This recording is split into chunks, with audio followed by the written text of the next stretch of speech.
qui va succéder na Luaka Ningi Kingi di Vital Kamerhe na perchoir ya Assemblée nationale.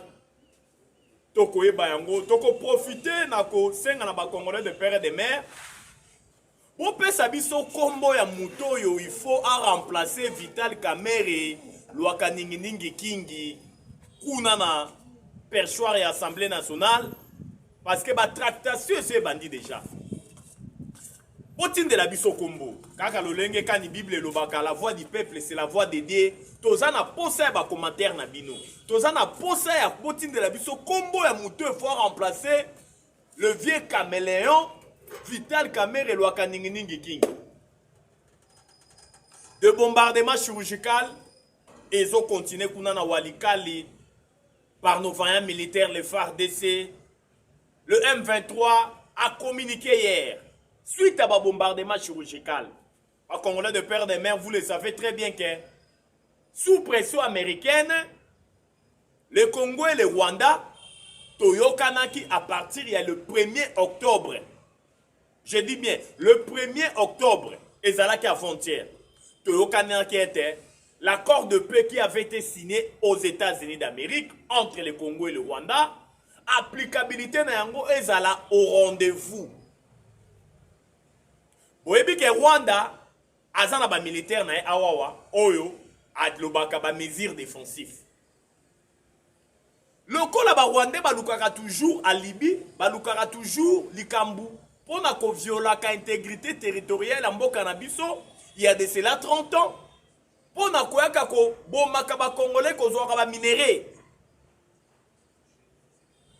A Libye, Rwanda lukaka lobaka ete eza pona koya ko pourchasser ba FDLR. Oyo bazara toujours na capacité ya ko déstabiliser régime les sanguinaires Paul Kagame.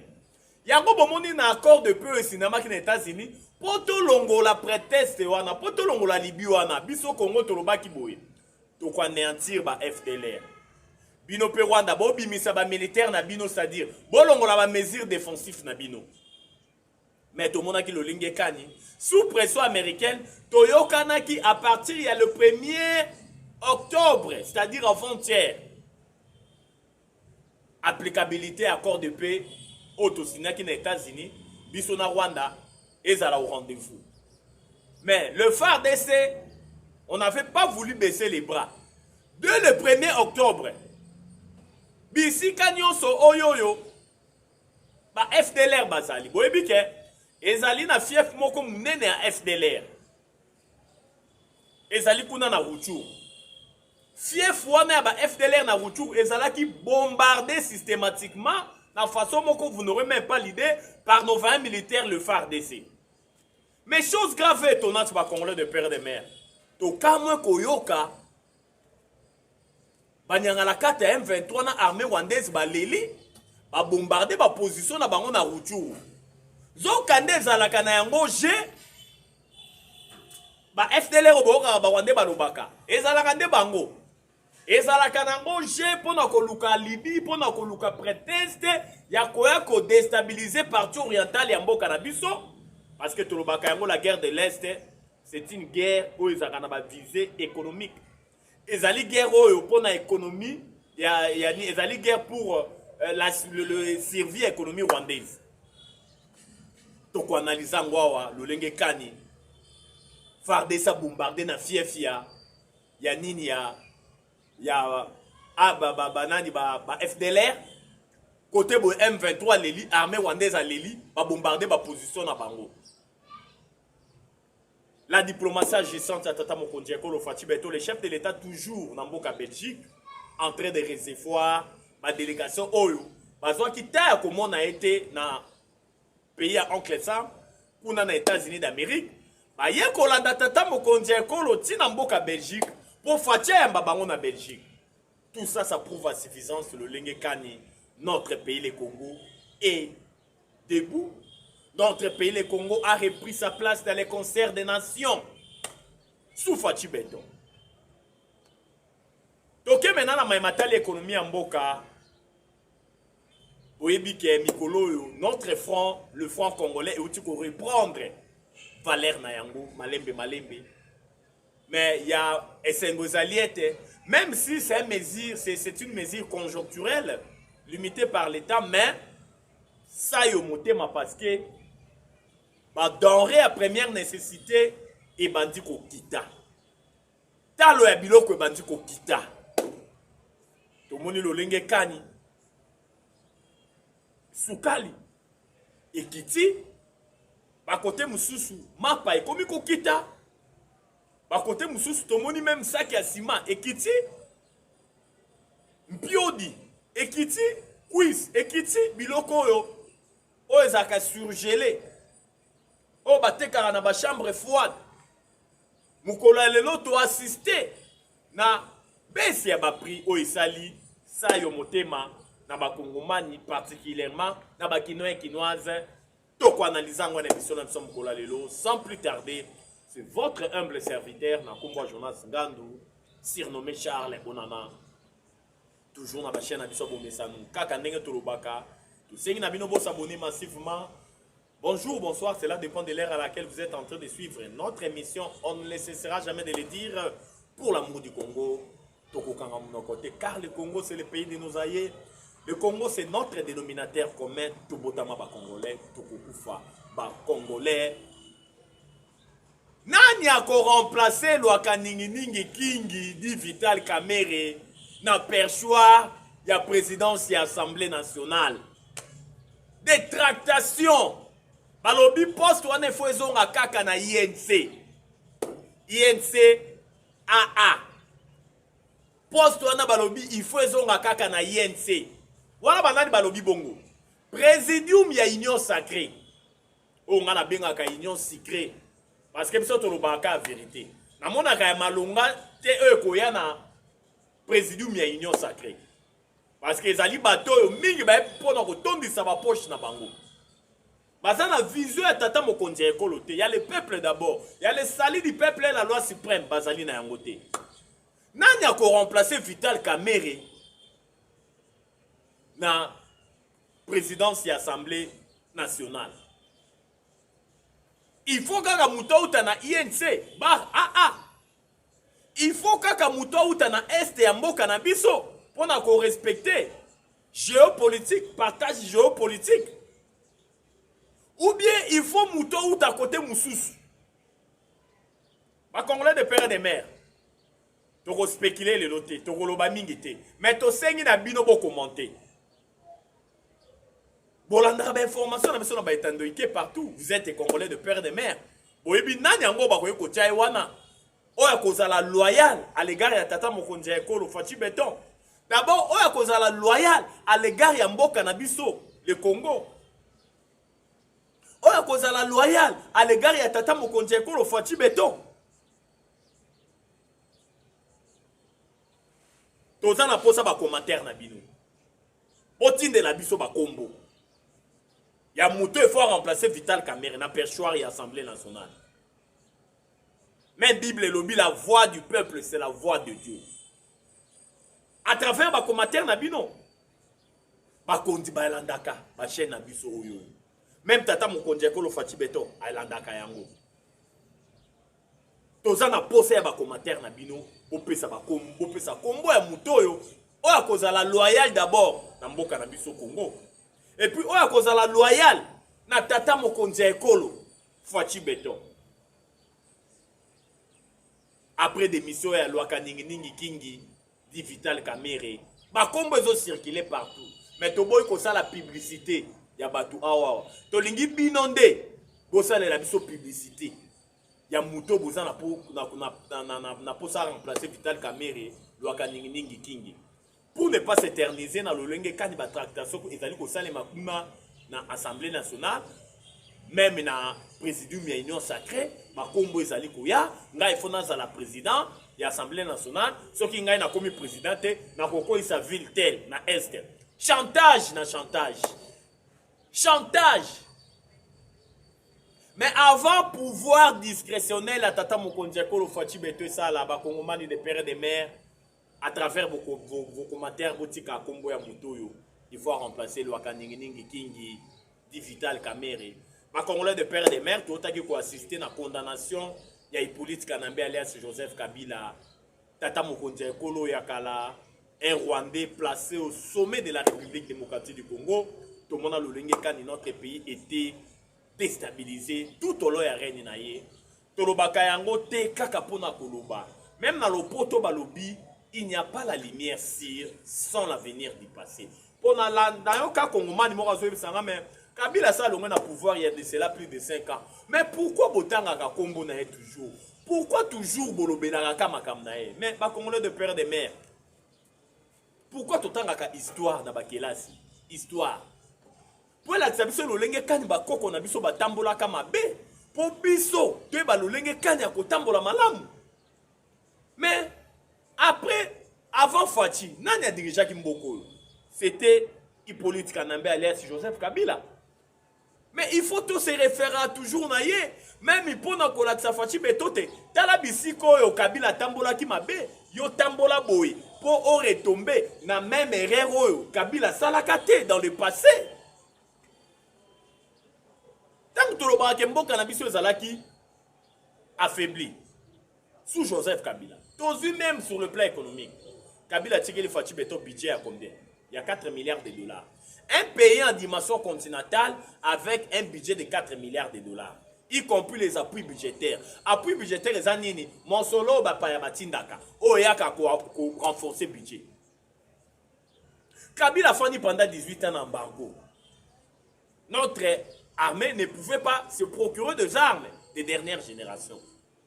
À cause du régime en notification, Fachi Beto envoyé na première mandature na Elongwe. Mais Kabila a fait pendant 18 ans. Donc il y avait un système qu'on avait mis en place pour que l'armée de notre pays soit toujours faible. Étant donné que c'était une armée de brassage et de mixage. Rwanda Bazaki na RCD Goma, pour continuer bon na Katafar DC, pour nous permettre de traiter d'infiltration.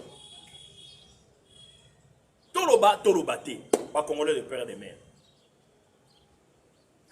Sous Hippolyte Kanambe alias Joseph Kabila, deux armées étrangères se sont affrontées dans Kisangani, l'armée rwandaise et l'armée ougandaise. Pourquoi Tofunda Kaka armée ougandaise? Oyo Uganda afuta biso Mosolo. Mosolo yo bolobi ke mona mboka Costa Mutamba Tungunga détourna. Mais il va Congolais de père de mère. Tu es ba origine mbongo wana. Ezali mbongo yo Uganda funda biso suite ya affrontement na yo babundaka na armée rwandaise. Na ville ya Kisangani. Babanda kowelela carré miné moko ya munene kuna na ville ya Kisangani. Yango esala que les deux armées étrangères en son temps s'affrontaient quand le pays était occupé. Yango na instance internationale bakatela ki Uganda Mosolo. Oyo Uganda futa biso ba indemniser pe une grande partie ya ba victime ya bitumba wana ya 6 jours. Oyo armée rwandaise na ougandaise babundaka na Kisangani. Mosolo lelo bakosela mona mboka Constant Mutamba Tungunga makambu ke a détourné yango 19 millions. Mais comment on a kaka na 19 millions baloba Mutamba détourna, tout le monde a lolenge kani procureur près de la cour de cassation firmé Vondé asenga lisusu na Raobank a estourné opération, c'est-à-dire azongisa Mosolo ane comme des gens na compte ya Zio construction société egana qui marchait de gré à gré wana balongola sous Mosolo wana na compte na ye bazongisa ngo na compte ya Fivao. Structure ezali ko s'occuper na indemnisation ya ba victime de guerre ya bitumba Kisangani esala 6 jours. Tout ça, ça prouve la puissance sur le Lengekani.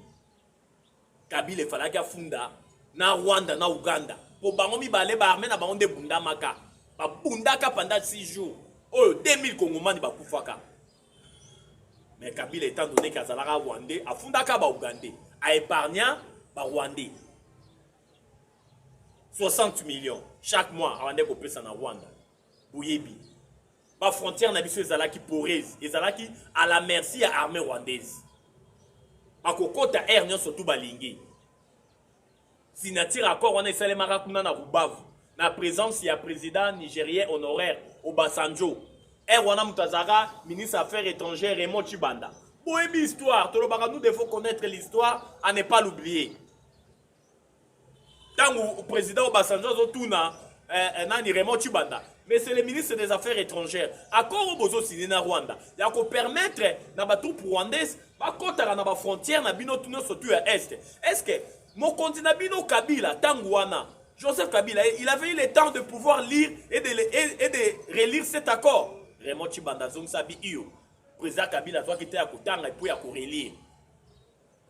Président honoré nigérien, Atali Raymond Chibanda. Alors bimbo kanabino ozasu na kimiate. Regardez les fruits sont là. Kabila a condamné à refoutre à 33 milliards de dollars, condamné à mort. Ouais. Mais la justice a fait son travail. Justice c'est ça le musala na yango. Yango oya makasi tokolo bezali ete. Kabila a plusieurs biens mobiliers. Il a de banques. Des infrastructures, n'en parlons même pas. Des sociétés, n'en parlons même pas. Mais répertorier tout. Pour confisquer yango. Pour teka yango na vente aux achères. Constant Moutambasa Bandaki déjà Moussala il y a qu'au répertorier tous les biens, il y a Hippolyte Kanambe alias Joseph Kabila.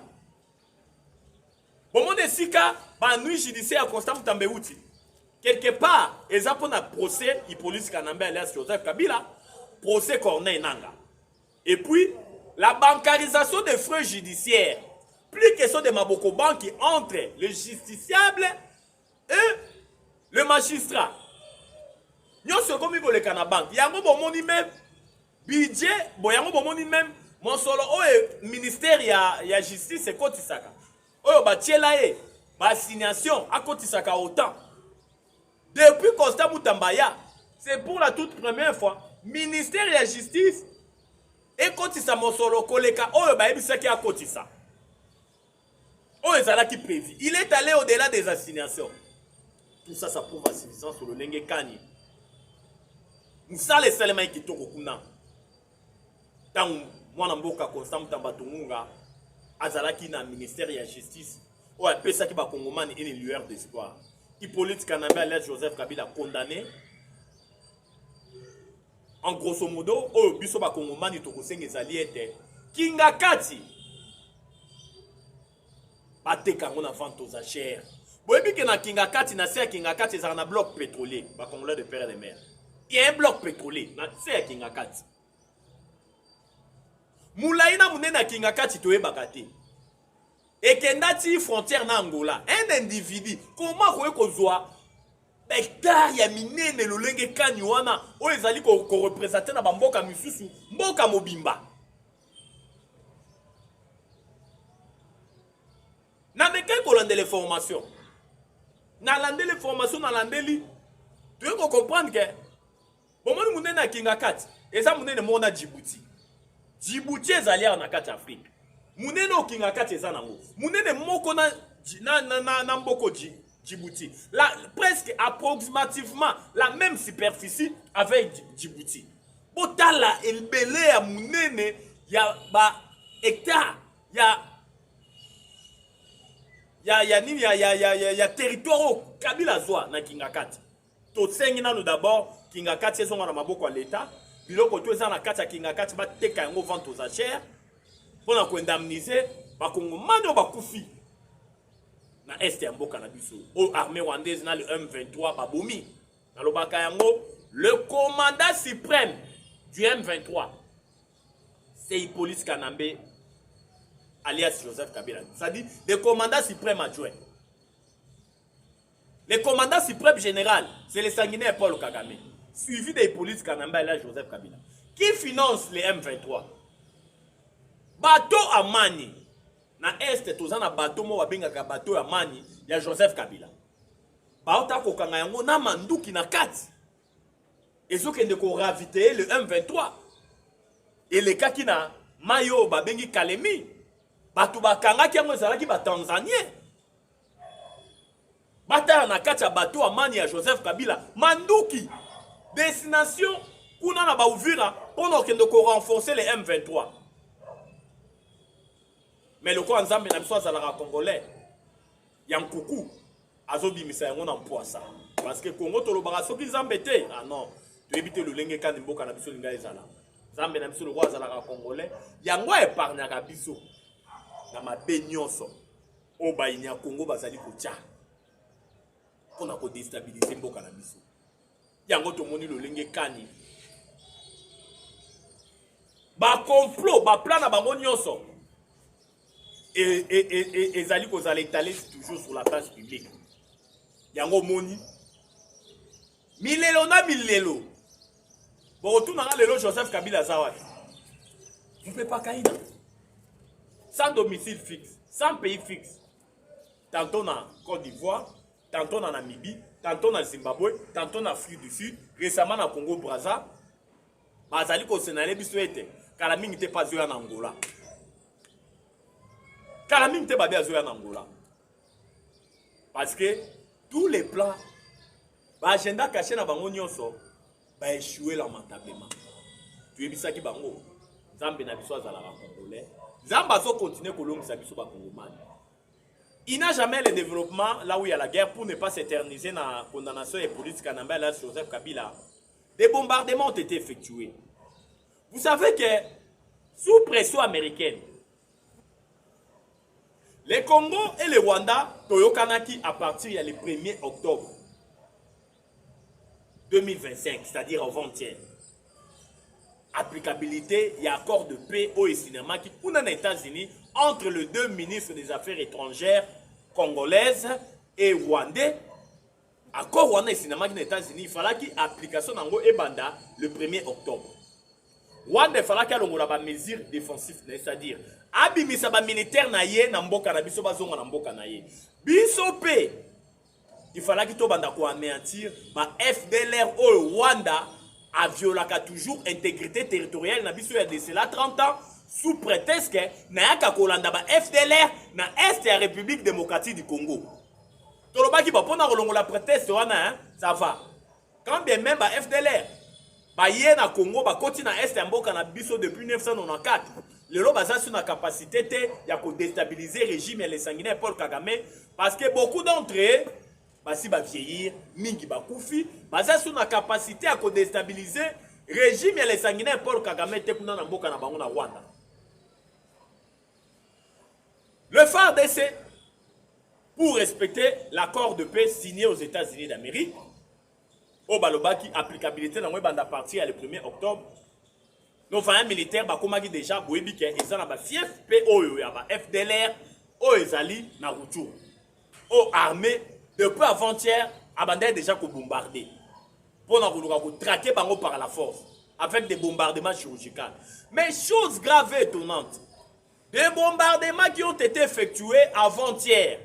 Na fief moko munene ya ba FDLR kuna na Rutshuru na province ya Nord Kivu. Ya koka mo ezali ni botu na ba congolais de père de mère. To bombarder fief ya FDLR. Pour na go respecter accord de paix au Tolobaki, applicabilité non fa ke banda partir le 1er octobre pour Rwanda paix à retirer ba mesures défensives, c'est-à-dire à retirer ba troupes naé na sol congolais. Maintenant quand ba bombardement oyo armée à ciblaki ba FDLR kuna na quartier général na ba na Rutshuru. Armée rwandaise na banyanga la kata la M23 lobby baleli. J'ai dit bien hier. Ba communiqué. Ba position oyoyo. Armée na biso ciblé qui ba FDLR na ba bombardement chirurgical. Ba rwandais na ba supplétif na bango to bengi la M23. Ba lobby o FARDC a bombardé de ba position na bango. Mais épouser ba Congomani mususu ba loba ete kana ndenge to lobaka. FDLR o ba Rwanda ba lobaka FDLR balandaka FDLR awawa. Ezara FDLR te zala rande bango moko. Ba sala biso double G auto yebi. J'ai Tom et Jerry. Mais comment pouvez-vous imaginer? L'armée a bombardé ma position FDLR. Yo na tongo o lelo lo bio te ba bombarder de ba position na bino. C'est que bino de bozalaga na boko sa FDLR en connivence. Alors que il fallait qu'il y ait applicabilité et accord de paix et banda parti le 1er octobre. Tant que biso tozo mené ba bombardement chirurgical pour anéantir ba FDLR. De l'autre côté, des troupes rwandaises, il fallait qu'il y ait déjà dans ma bile na biso. Il fallait que ça les d'une manière simultanée, concomitamment. Mais tu l'as dit communiqué à M23 bar AFC, bar RDF, hier, bar l'obité. Ma position est qui ciblée par des bombardements chirurgicaux, il y a ma FARDC, et ça qui ma position à Bango. Mais tu as vu que ma position ma position est dans ma boko ya banyangala kate armée rwandaise dans le M23 t. FDLR nde bazalaka wana. Oh basi bakoma mikolo, bakoma kosala la bango bilanga. Po to lobaka yango FDLR azesu na capacité ya ko déstabiliser régime les sanguinaires Paul Kagame te. Mais dis-moi pour nous kolongola kaka prétexte que wana tout ça la bongo mais ils allaient pas se mawa. Ba kongomani baza susu batu bokoyo kokosa te. Toyebi ba rouage nyonso. Toyebi ba joana nyonso. Car ndenge na banda koloba na début émission na lobi que la guerre de l'Est ils allaient guerre moko purement économique. Ils en a ba visée économique. Pour na servir économie rwandaise. Le Rwanda c'est un pays de 1000 collines. Avec une petite superficie de 26 338 km². Un pays pauvre. Dépendra na Congo, na pillage systématique des ressources minières na biso, il y a de cela 30 ans, au Babomisi, plus de 10 millions de morts, plus de 500 000 femmes violées, plus de 110 000 hectares dévastés. Yango bomoni lo lenge kani. To tcheka la communauté internationale témoin. Parce que la résolution 2773 du Conseil de sécurité des Nations Unies, et c'est que les militaires rwandais babima. Pas poser à ta condition mon côté. Mais applicabilité na yango ti lelo, ils ont rendez-vous. Pourquoi cette politique de 2 poids 2 mesures? Pourquoi l'omerta, la loi du silence? Oh, ils ont déboulonné par la diplomatie agissante à Fati Béton. Mais ma cambozo tambola na pas ya koba, ya pas ya torti. Tolingi ma cambo tambola comme il s'est dit. Parce que Rwanda a déjà reconnu coupable. Même le président américain et républicain Donald Trump a l'obaka yango à plusieurs reprises. Ba Rwandais bazota na machette na Rwanda pour ko boma ba Congolais, ba bomi ba Congolais plus de 7 millions. Mais pourquoi makambozo tambola na pas ya koba? Mais to lobaka nzambe na biso za la Congolais, notre cause est juste. Ba mataba kita la guerre de l'Est. Ceux qui t'ont imposé la paix par la force c'était to ko silisa yango na voie diplomatique. Malgré ngai personnellement na lobaka je suis dubitatif que Bitubeko aussi la voie diplomatique, mais la politique est dynamique. Pour ne pas s'éterniser dans le lengekan de bombardement, ou armée ciblée qui va position à FDLR ou Bazalakawa pour ne respecter accord de paix signé aux États-Unis d'Amérique, Oyo sous pression américaine, qui applicabilité dans le banda partir le 1er octobre. Pour moi, le lengekan est en phare de ça bombarder la position de FDLR, pour l'armée rwandaise dans les M23 Baléli. Yango Tolobi, c'est du poudre rosée, même FDLR au Balobaka, ils ont rendu l'armée rwandaise. C'est toujours l'armée rwandaise. Mais Tolobaka, quand on dit Tolobaka, le Kuta, il y a comme malembe dans l'escalier. Mais vérité, il y a comme le mbangu dans l'ascenseur. Ça me donne ça à la Congolais. Pour ne pas s'éterniser, tu as maintenant dans la économie Yamboka Nabiso, Oyo, ça y est, on dit au mitema ya bakinois et kinoises en particulier, et puis en général, dans le mitema ya bakongoma nyonso. Vous savez que notre front, il va dire qu'on reprendre valeur na yango malembe. Mais il y a malamu ezali ete na panier ya ménagère, na kitunga ya maman, pa maman Nikolo yo, surtout mukolo lelo ça est tondi bango na motema parce que comme on a lolenge kani ça combien loso ekiti comme on a lolenge kani ba bien ya première nécessité mingi ezali kokita et c'est pelisi ba maman et c'est pelisi ba kinois et kinoises parce que tout le monde lolenge kani franc congolais comme ko joa valeur toko senga malgré tu dis que c'est une mesure conjoncturelle. Mais le gouvernement a accompagné mes Rwanda à un système structurel, basé par la production. Oui, bien des productions de vendre sa économie en Boka. Mundela Bengi Congo scandale géologique. 80 millions d'hectares de terres arables. Ma belle on a ballonate. Mais donc nous sommes à Massangu na Zambie. 4 millions d'hectares de terres irrigables. 700 000 tonnes de densité halieutique. Quand on parle de la densité halieutique, on voit les poissons. Les lacs les plus poissonnés. Mais les poissons mourissent de la vieillesse. C'est une initiative à Tata Mokontia Ekolo Fati Béton. Un bateau de pêche et c'est commis déjà plus de 8. Et ça a costé kuna na Congo central, na ville ya Boma. Oh, et ça dit ça vraiment na mitema ba Kongomani. To lingi to leya mbisi. Oh, ils ont na mai na biso moko. To lembi Thomson ba Congolais de père de mère. To lembi la mère et to lembi Thomson. Les lieux comme ça qui ba sali Kongomani. Opération appendicite. Il faut pas qu'on ait un CD à Thomson, Chencha, la mer, Biodi. Tout lié à Ngopé Mingi. Quand la Mingi était au CP là, bateau de pêche oué, où ils allaient pour na Congo central, na ville à Boma. Et quand tu appelles à Bamaï na Bisoyo, Mbisi est comme il koufa na Kimokolo, et l'obe la Biso Mbisi à Malunga, tout lié à bio. Et comme ça les sengo Mingi. Et comme ça la pesé sengo Mingi. Yango. Tout se pele dans le lenge kani. Ba prix à première nécessité, de denrées de première nécessité, ba prix nango komi ko kita, malembe malenge, oyo ba kinois kinoise, ba lobi, bazali d'accord. Mais tout ça dans le gouvernement a multiplié encore ben fort. A multiplié encore ben fort. Tout se pele le lenge kani. Ministre de l'économie Daniel Mukoko Samba a obligé qui na ba chambre fois nyonso na ba magasin na bisika nyonso ba tekaka biloko o ba tarification na bango za ki libellé toujours na dollar désormais ba libérer en franc congolais ba tiaka montant na franc congolais o bango nyonso na moment na mikolo ba tosi ba di ko tia ba prix ya biloko na franc congolais lolenge kani.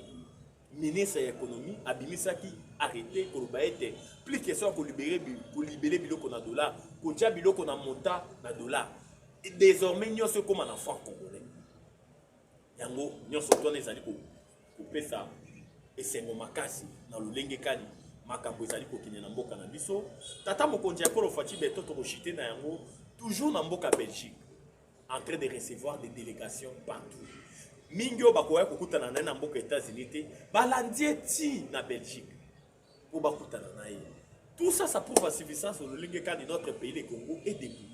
Notre pays le Congo a repris sa place dans les concerts des nations parce que auparavant le régime et politique kanamba là Joseph Kabila bisika tout bande ko lobela mboka na biso Congo ba Congo mani bazalaka te. Ba tu ba représenter biso zalaka ba nilotique ba tout tu power. Ba ngonde ba bande ko zo même ba bourse ba Congo mani. Mais les lots, dis-moi avec Fati Béton, notre pays, le Congo, est debout, preuve en est que notre pays, le Congo, a repris sa place dans les concerts des nations. Regardez la diplomatie agissante. Le Lenge Kanezali qu'on continue, qu'on produit des résultats escomptés. Nyonso wana, na esengo ya bakongomani nyonso. Boyebiete, ba chaîne abiso ezali likambo ya ngunga. Ngonga pona lelo to suki awa tokoya lobi kuna kotatisa mino lolenge kani mboke lalaki lolenge kani mboke lamukaki kaka ndenge to lobaka pona bolingo wa Congo jamais tokanga munoko parce que tokotama ba congolais tokokufa ba congolais numéro na biso ezali plus 243 89 77 525 44 plus 243 89 77 525 44. La patrie ou la vie. La patrie ou la vie, la patrie ou la vie, nous vaincrons. Je dis et je vous remercie. Ciao, à la prochaine.